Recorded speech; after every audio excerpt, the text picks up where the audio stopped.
Assalamualaikum warahmatullahi wabarakatuh. Innal hamdalillah nahmaduhu wa nusalli wa nusallimu ala rasulihil karim. Asyhadu an la ilaha illallah wa asyhadu anna Muhammadan abduhu wa rasuluh.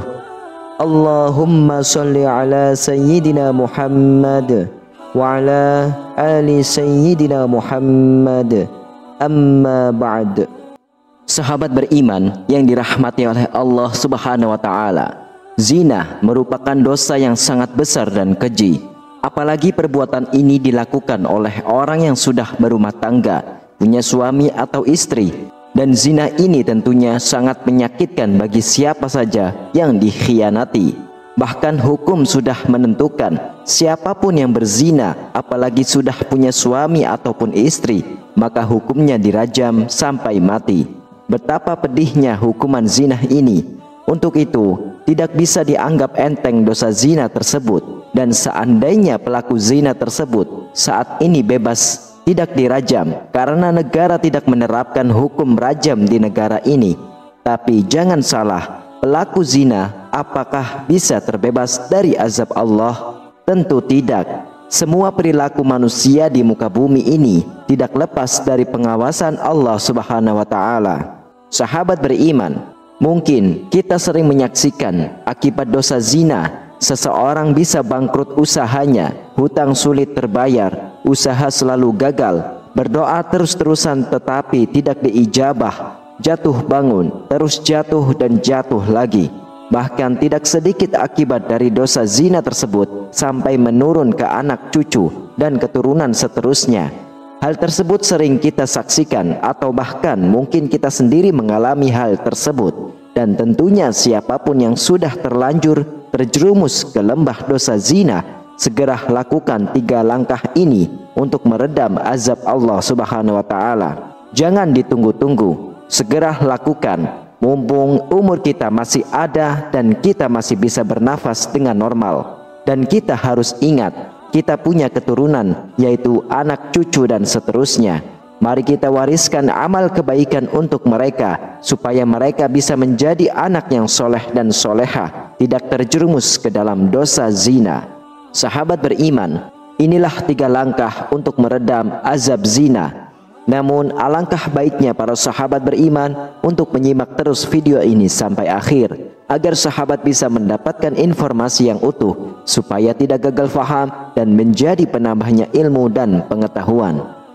Yang pertama adalah menangis dan bertaubat kepada Allah dengan sungguh-sungguh. Allah tetap akan mendengar tangisan serta penyesalan kita selama kita betul-betul menyesal atas apa yang diperbuat. Dengan memperbanyak istighfar sembari menangis dan sholat taubat, maka Allah akan mengikis dosa-dosa akibat zina. Selain mengikis dosa, istighfar di sini juga akan membukakan pintu rezeki kita yang sempit karena pernah berbuat dosa yang hina. Selanjutnya yang kedua adalah perbanyak sholawat dan membaca Al-Quran surah Al-Mulk.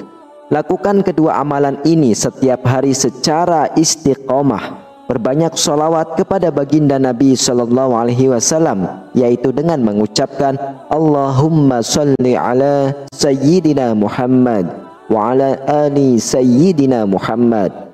Setelah kita bertaubat kepada Allah dengan sholat taubat, tidak cukup berhenti sampai di situ saja. Selanjutnya bersolawatlah sebanyak-banyaknya, karena keutamaan dari sholawat tersebut yaitu bisa menjadi syafaat terhadap kita di akhirat kelak.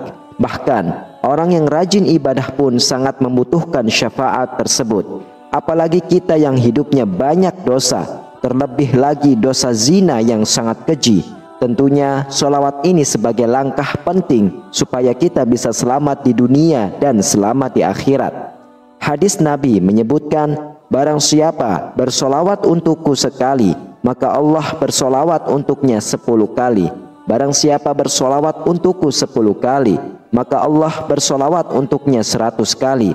Dan barang siapa bersolawat untukku 100 kali, maka Allah menulis di antara kedua matanya kebebasan dari kemunafikan dan kebebasan dari api neraka. Dan Allah menempatkan di hari kiamat bersama syuhada.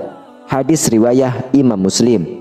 Bacalah sholawat tersebut di waktu pagi, siang, malam, ataupun setelah selesai sholat fardu atau sholat sunnah. Di samping sholawat yang harus kita baca sebanyak mungkin, ada pula amalan penting lainnya, yaitu sebagai penghapus dosa dan penyelamat kita di alam kubur, yaitu membaca Al-Quran surah Al-Mulk. Dari Abu Hurairah radhiyallahu anhu berkata, Rasulullah sallallahu alaihi wasallam bersabda, sesungguhnya ada satu surah dari Al-Quran yang terdiri dari 30 ayat yang dapat memberi syafaat kepada seseorang sehingga dosanya diampuni. Surah itu adalah Tabarakalladzi biyadihil mulk. Dalam sebuah riwayat lain dari Ibnu Abbas radhiyallahu anhu, Rasulullah sallallahu alaihi wasallam bersabda, surah Al-Mulk adalah pencegah. Ia adalah penyelamat yang menyelamatkan pembacanya dari siksa kubur. Yang dimaksud adalah surah Tabarak. Hadis riwayat Imam At-Tirmidzi.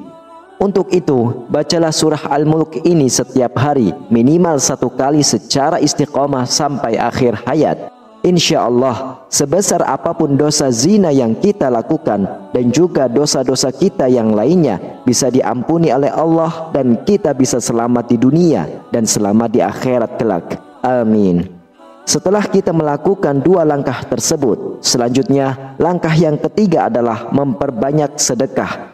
Sedekah ini bisa untuk keselamatan kita di dunia dan di akhirat, dan juga sebagai penembus dosa, dan juga menambah pahala yang sebanyak-banyaknya untuk bekal kita di akhirat kelak.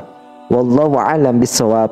Sahabat beriman, itulah 3 langkah untuk meredam azab zina yang merupakan dosa besar yang sangat keji, yang mungkin kita sudah lupa atau terjadi pada waktu yang lampau. Tidak ada salahnya saat ini kita bertaubat kepada Allah dari dosa zina tersebut dan lakukan 3 langkah yang dibahas dalam video ini untuk meredam azab dari Allah atas dosa zina yang kita lakukan. Dan jangan lupa, kita harus bertekad kuat untuk tidak mengulangi dosa-dosa zina tersebut. Demikianlah, hanya ini yang bisa saya sampaikan. Semoga video ini bermanfaat dan jangan lupa di-share atau dibagikan videonya kepada sanak saudara, teman dan kerabat. Siapa tahu bermanfaat juga untuk orang lain. Terima kasih. Wassalamualaikum warahmatullahi wabarakatuh.